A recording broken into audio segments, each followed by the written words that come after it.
You bet. The snow is definitely fun, but with all the snow we've had this season, it has many of us wondering about snowpack and what it means for Utah's drought. Yeah, KSL weather specialist Kevin Eubank here. Join us for this story. A lot more work and precipitation is needed to get us back to the comfortable level we need, right? Yeah, absolutely. One thing's for certain, though, we need to keep seeing more and more of these same stormy patterns if we want to actually see the snowpack continue to grow and eventually get that runoff back to the areas that we need them, which are in the lakes and the reservoirs.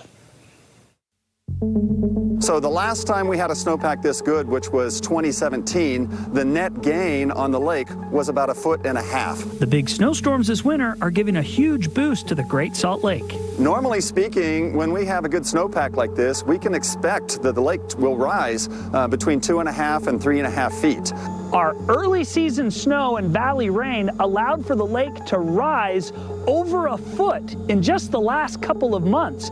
And with the Wasatch Range already having achieved its annual average of snowfall, it's anticipated the lake will rise an additional 2 to 3 feet with the spring runoff.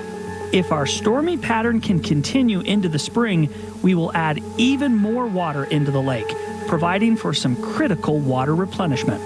And because this is a problem that was caused by our choices on how we use water, we can decide that the lake is worth saving and change how we use water, and it's within our power to save the lake. Dr. Kevin Perry with the University of Utah, who has studied the lake for years, says there are steps we can take to keep things trending in the right direction. We need to reduce the amount of water that we use in northern Utah by 30%, just to give the lake a fighting chance.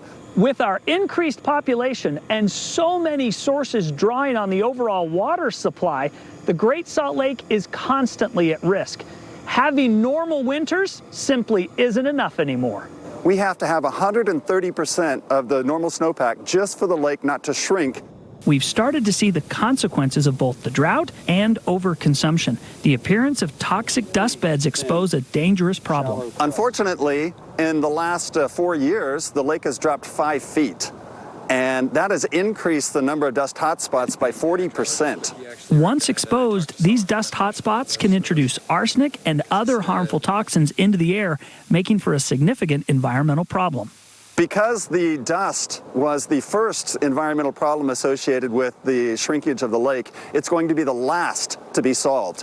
It takes about 10 feet of water to cover up about 80% of the dust hotspots. And so this is something that's going to take, 5-10 years to try and solve. The good news is the lake is rising.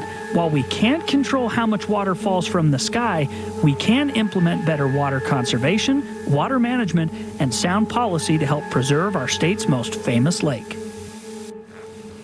That's encouraging. We appreciate you showing us what this means. Look at this. As we examine the Great Snowpack this year, take a look at the flashback 40 years ago to the 1983 flood in Salt Lake City. Yeah, that year, temperatures spiked over the Memorial Day weekend, causing a river of water to come down all at one time. So, Kevin, even though our snowpack is on track to be higher than it was then, steps have been taken to keep that kind of flooding from happening again, right? No, that's exactly right. Significant infrastructure investments to allow to move that water more efficiently out of the mountains, more reservoir capacity. We've built reservoirs since 1983. The lake is at its historic low level, so we've got a place to put it all. The trick is, can we melt that off in the right way? And that's not in our control, but it definitely, some mitigation efforts to try to control vulnerable areas is something that will be taken into account over the next couple of months. Hey,